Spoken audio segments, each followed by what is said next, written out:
पहले दिन हुई तो मैं घबराई गई थी। मैंने सोचा मैं तो मर ही जाऊंगी। मैं तो रोने लगी थी, डर गई थी कि ये क्या हुआ मेरे साथ।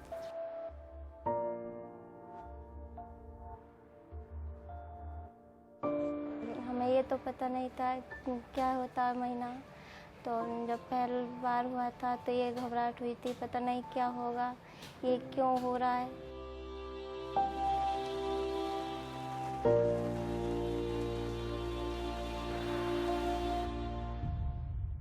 71% of girls are unaware about the concept of menstruation until menarche.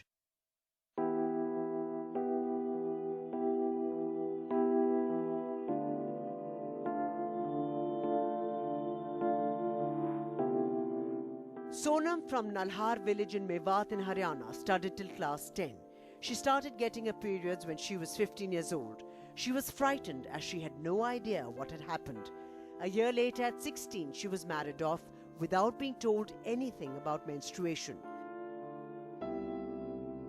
15 में हुआ था मुझे और हमें ये तो पता नहीं था क्या होता है महीना। तो जब पहली बार हुआ था तो ये घबराहट हुई थी, पता नहीं क्या होगा, ये क्यों हो रहा है। तो फिर मम्मी से पूछी, मम्मी ये क्या होता है। तो मम्मी ये बोली कि कपड़ा लगा लो। तो फिर हमने कपड़ा लगाया। तो फिर उसके बाद मम्मी ने हमें कुछ नहीं बताया।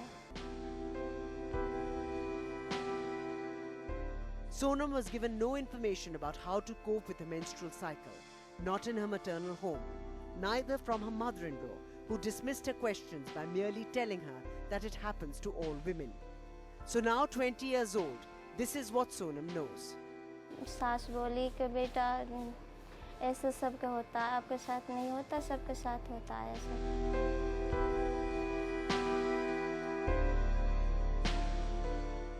मंदिर में मना किया था तुलसी के पास में जाना, जैसे अचार छू लेते हैं तो खराब हो जाता है अचार वगैरह भी।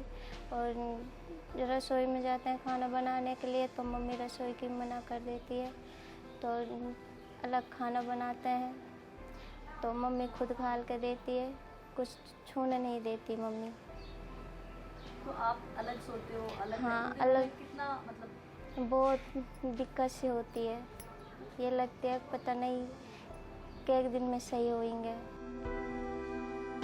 During her period, Sonam feels isolated. She has to stay away from social gatherings, eat and sleep in a separate room.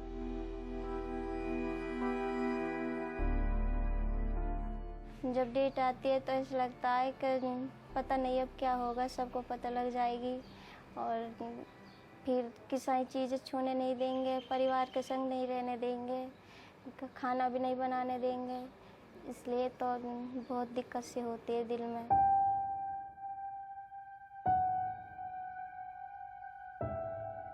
Fajri comes from an orthodox Mu Muslim family from Palla village. 12 साल या 13 साल में मेरी शादी हो गई थी। 5वीं क्लास में पढ़ती थी, उसी स्कूल में से छुड़ा करके वो शादी कर दी मेरी। तो मुझे तो शादी का मतलब कुछ नहीं मालूम था और 1 या 2 साल बाद मुझे MC आने चालू हुए। पहले दिन हुई तो मैं घबराई गई थी। मैंने सोचा मैं तो मर ही जाऊंगी। जैसे कि बहुत तेज पेट में दर्द हो रहा था और खून से आने चालू हो गए थे। मैंने सोची कि मेरे को क्या हो गया, कैसे हो गया, पता नहीं क्या बीमारी लग गई है मुझे, क्या हुआ है। मैं तो घबराई गई थी बिल्कुल, ऐसा क्यों हुआ है पहली बार। तो मैं तो रोने लगी और कमरे से बाहर ही नहीं आ रही थी।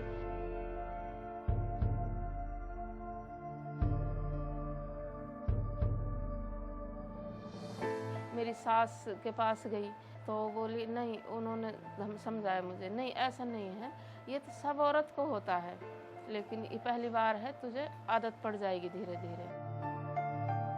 हमारे यहाँ उनको औरतों को खाना भी बनाने की इजाज़त नहीं है वैसे तो, कि तुम नापाक हो 5 दिन, नमाज भी नहीं पढ़ सकती। कोई पवित्र जैसे कि हमारे एक तस्वीर नमाज के बाद होती है, कोई पाक चीज़ कुरान शरीफ होती है उसको हाथ नहीं लगाते, छूते नहीं हैं। बहुत सारी चीज़ें हैं जो हम नहीं करते उन दिनों में। जैसे परंपरा शुरू से चली आ रही है वैसे ही हमें भी निभानी पड़ी।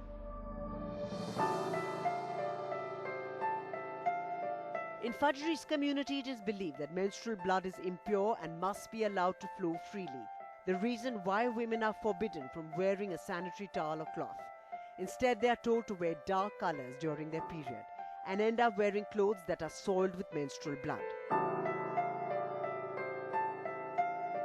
हमारे में ऐसे है कि कपड़ा नहीं लगा सकते। जो हमारी सास थी वो बोलती थी कि गर्मी निकलती है ये शरीर से, और कपड़ा लगाओगी तो वापस गर्मी शरीर के अंदर चली जाएगी और कुछ दिक्कत परेशानी हो जाएंगी और तुम्हें कुछ भी हो सकता है। डार्क कलर की सलवार पहनते, जैसे ब्लैक कलर की या लाल कलर की सलवार पहनते थे और पीछे उसको कपड़ा रख के बैठ जाते थे। ऐसे थे हमारे ज़माने में। तो इस तरह से होती थी, जैसे हमको बताई वैसे हमने भी ऐसे ही किया। Religious and cultural diktats reinforce the belief that menstruating women are impure and need to be isolated. For instance, Hindu women are simply not allowed to visit a temple, pray, cook, or touch anybody else. In Islam, menstruating women are prohibited from touching the Quran and praying during a minimum of 3 and a maximum of 7 days. They are not allowed to enter the mosque or fast. The Bible's 19th verse states, "When a woman has a discharge and the discharge in her body is blood, she shall be in a menstrual impurity for 7 days, and whoever touches her shall be unclean until the evening." The other cultural practices that add to the trauma. Menstruating women and girls are not allowed to sleep with the family. They are not allowed to touch pickle, papad, as it's believed that their impurity will spoil these food items. And it's believed that if a dog digs out a used menstrual cloth buried in the ground, the woman who used it will become infertile. This Panditji at Bholenath temple in Khasera village seals the fate of menstruating women when he emphatically declares them as dirty. औरत का दोष नहीं होता, उसके शरीर का दोष होता है। उसके शरीर के अंदर जो गंदगी होती है वो खुद ही औरत महसूस करती है। उसे आलस आता है या उसके शरीर में चेतनता नहीं रहती, ना तो वो नहा सकती उस समय, ना उस समय कपड़े धो सकती है। उसे वो दोष होता है, मासिक दोष माना जाता है। इसलिए उसे रोकता तो कोई नहीं है, लेकिन वो खुद अपनी जिम्मेवारी खुद समझनी चाहिए। उसे ना उसका ऐसे अशुद्धता में पुण्य मिलेगा, ना कोई फल मिलेगा। Pandit Balanath's views merely reflect commonly held beliefs. And so the moment a girl hits puberty and begins her menstrual cycle, taboos kick in to shame her, adversely impacting her psychological and social development and often her health. I think it has actually quite a pervasive influence. It affects our health very directly because of certain taboos and restrictions. Girls may not, for example, be able to change their menstrual absorbent as frequently as they want to. It impacts whether they dispose it off by throwing it, by burning it, by burying it. So it even impacts like disposal practices, hygiene practices. In some communities, they say that you shouldn't bathe during your period. So the entire duration of your periods, don't bathe, don't wash your hair. So if you don't maintain hygiene by bathing or washing your genitals every time you change, that also impacts your ability to be clean and infections that you may pick up as a result of not washing yourself or changing your absorbent.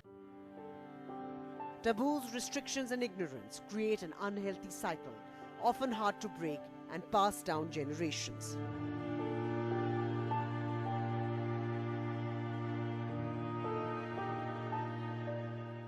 Shakuntala was 13 when she got married and got her periods for the first time in her in-laws' home. She was not prepared for it. Her mother-in-law could not explain what had happened, but cautioned her to keep her state hidden from the menfolk in the family and imposed several restrictions. Once she now places on her 3 daughters-in-law who live with her. मैं भी अपनी बहुओं को यही बताई थी, तो व्रत नहीं रखने देती मैं, तुलसी की पूजा इसको भी नहीं करने देती। जैसे हमारा अचार रखा हुआ घर में, तो हम जो साफ़ सुथरा पहली बार तो हम लड़कों से निकलवाते हैं, भाई अचार रख जाना निकाल के, तो रख जाते हैं। तो जब भी हम खाते हैं बहू या हम हाथ नहीं लगाते उस टाइम में। Shakuntala and her daughters-in-law all use cloth and rags as absorbents during their periods, which she says becomes very difficult to wash and dry in the sun. As apart from the stigma that comes with menstruation, They have little access to either water or private toilet facilities. ज़्यादातर सूती कपड़ा लेते थे, उसको थोड़ा मोटा कपड़ा करके उसको ही लेते थे। फिर जैसे सबके छुप के धोते थे, कभी रात को या कभी कोई नहीं रहता था, जब धूप में दुबक के छुप के ही सुखाते थे। जैसे छत्ते हैं, जैसे किसी ओट में खाट वाट की ओट में छत उसमें सुखा देते, तार पे तो कुछ कपड़ा ढक देते थे। कपड़े के यूज करने की वजह से, क्योंकि अच्छी तरह सूखता नहीं था तो जैसे हम जाते थे शौच के लिए तो वो कपड़ा हम रख देते थे, फिर वही दोबारा यूज कर लेते थे। तो उसकी बदौलत हमारे बहुत ज़्यादा फुंसी हो जाती थी, खुजली हो जाती थी।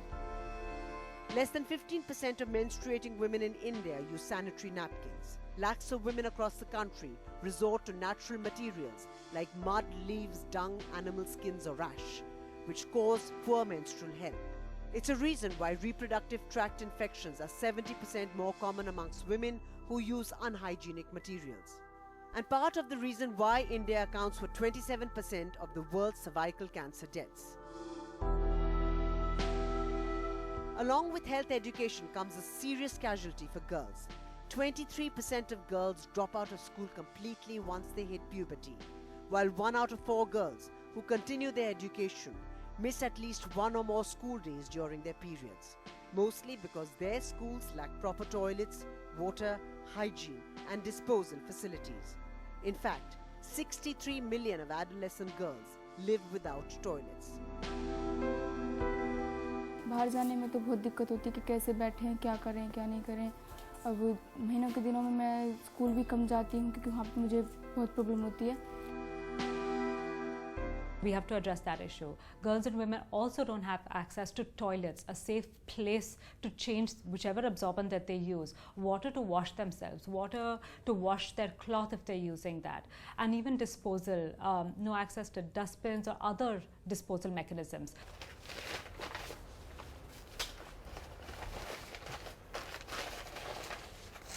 Thank you. You know how difficult the topic of menstruation is. Even in urban, privileged India, the act of buying sanitary napkins can be awkward. Wrapped as if we women are buying something that we should be embarrassed of.